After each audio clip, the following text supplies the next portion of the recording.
ترى انا ليه مش بتجيلي فرص حلوه زي اللي بتيجي للناس اللي حواليا؟ ترى انا حظي وحش، ولا انا مش شاطر كفايه، ولا مشكله جايه منين؟ تعال اقول لك سرين تخلي كل الفرص الحلوه تيجي لحد عندك.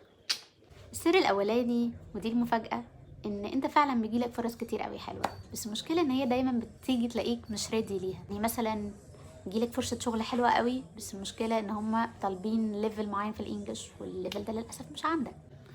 وهي دي المشكلة الحقيقية. المشكلة ان احنا ما بنستعدش او ما بنبذلش efforts غير لما يكون في حاجة معينة ورانا. يعني مثلا عندي امتحان فانا هذاكر عشان الامتحان ده، لكن لو مش عندي امتحان انا هقعد اذاكر ليه او هقرا ليه؟ فلو بجد عايز الفرص كلها تيجي لحد عندك، اتعلم دايما ان انت تبقى بتستعد وبتذاكر وبتطور من نفسك وتتعلم مهارات جديدة، وانت ما فيش اي حاجة باينة قدامك، ولا في فرصة شغل معينة قدامك، ولا كورس معين قدامك، بس انت عمال تنمي في نفسك، فلما بتيجي الفرصة بتلاقيك بقيت مستعد ليها. السر التاني بيتلخص في جملة واحدة بس: ما تخافش من الفرص.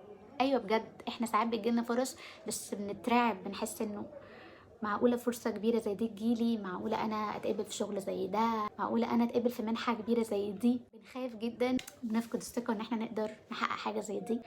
وبيجي شخص تاني ممكن عنده qualifications أقل وسكيلز أقل، بس عنده حتة ثقة كده إنه هيحصل إيه يعني، ما أدخل وأجرب. ويجرب فعلا، تجربة على تجربة بيلاقي ان هو بقى بيجيله فرص كتيرة جدا، مجرد بس ان هو ما خافش انه يجرب. فلما تجيلك فرصة حلوة جرب عادي، لو اترفضت المرة دي تتقبل المرة الجاية. ما تخافش من الرفض زيادة لدرجة ان انت تضيع من ايدك فرص حلوة قوي كانت ممكن تجيلك.